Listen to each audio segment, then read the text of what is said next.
2 Instagram accounts. TikTok, duh. Snapchat, Twitter, Facebook, and Instagram.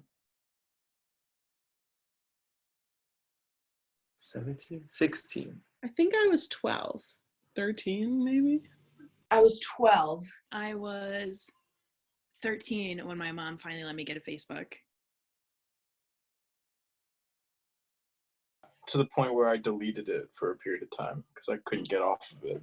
Definitely, especially now that we're all at home all the time. anytime I have downtime, I just scroll through Instagram. I do. Scroll a little feed, see what happens. Don't mean to, but I sometimes come to a judgment before I actually know the person. Misunderstandings, like Twitter arguments, like that kind of thing. Like just like social awareness things. It makes you think differently, seeing some people's opinions.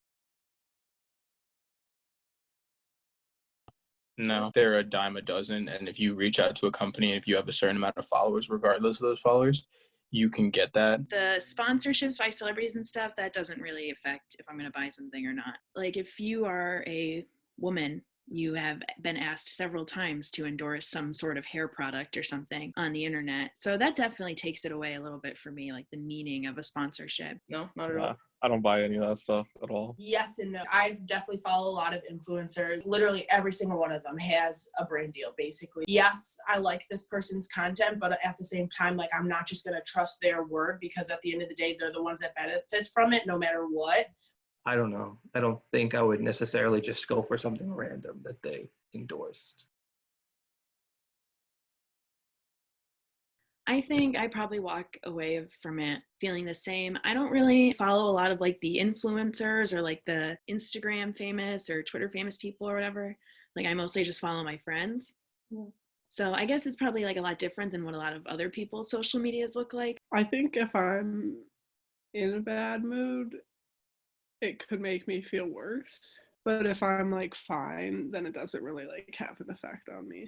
I think it honestly depends on the platform, like Snapchat or Instagram or TikTok or something. Those are like the social medias that I feel like more laughs and like happiness and like joyfulness, I guess. But I feel like with like Twitter or Facebook, for example, those are the platforms where you just see like a lot of negativity, I think, more than others. It's never really positive. It's mostly neutral. I'm very confident in like who I am and what I can do and like what I bring to the table in the sense. So I know no one's gonna be perfect and things of that nature. So I don't really let that kind of stuff affect me.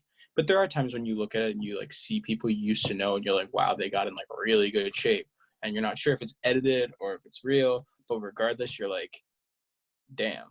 But also at the same time, one of the things that has also helped me through this quarantine is I follow a good news media outlet, and regardless of what it is, they post good news things, happy things.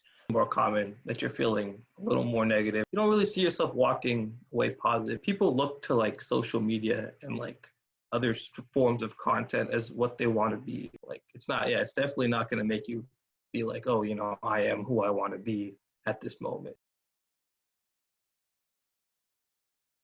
I've never done that. I have considered deleting it before, but not because of an incident, more just because of wanting to spend less time on the apps.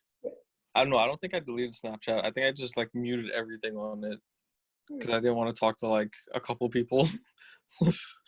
Honestly, I don't think I have. Like, there's definitely times that I wish that I could step away and kind of like cleanse myself from it in a sense, but I have yet to do that because I feel like if I were to delete stuff, like there's a part of me that's like missing out on something. I deleted like every single social media account I had, and it was just so I wasn't looking at it every day.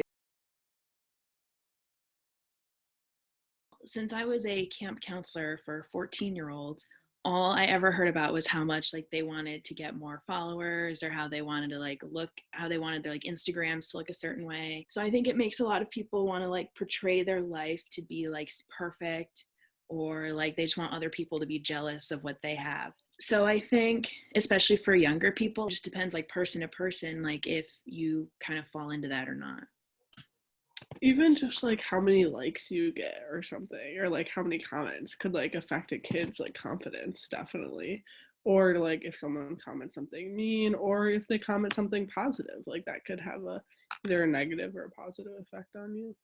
I think it has a lot of negative effects on your self-esteem and like you growing as an individual. It makes you too connected with everyone instead of being like your own individual. It does a really good job of making you feel inferior. I have like mixed feelings about it actually. So like I do see social media as being a good thing because it does allow people like to connect in a different way. Like on Twitter, for example, like you see a lot of people with like debates and whatever coming from different standpoints of people that you don't really know. And so I think it's good because it gives you like someone else's perspective in a sense. But then I also think that like social media can be really damaging to people that don't use it properly. A lot of times, you know, people hide behind screens and that's when it gets like vicious and nasty and feel as if they can say whatever they choose and don't believe that there's going to be consequences eventually because in reality, like people might not even know who that person actually is. When you post things online, you have time to edit it and perfect it basically. So someone could be having a terrible time, but their Instagram or Twitter might portray their life a different way and make it seem like they're perfectly fine. So then I feel like kids are thinking that they have to be like perfect and doing great because it seems like everyone else is. The world nowadays revolves around content. Like social media is just like a constant source of content. Like you can just keep scrolling and you can keep learning new things about either your friends or whatever like stuff you're interested in. And I think that it's affecting them in a way that it's like, you know, they don't really know what to do with themselves without social media, without their phone.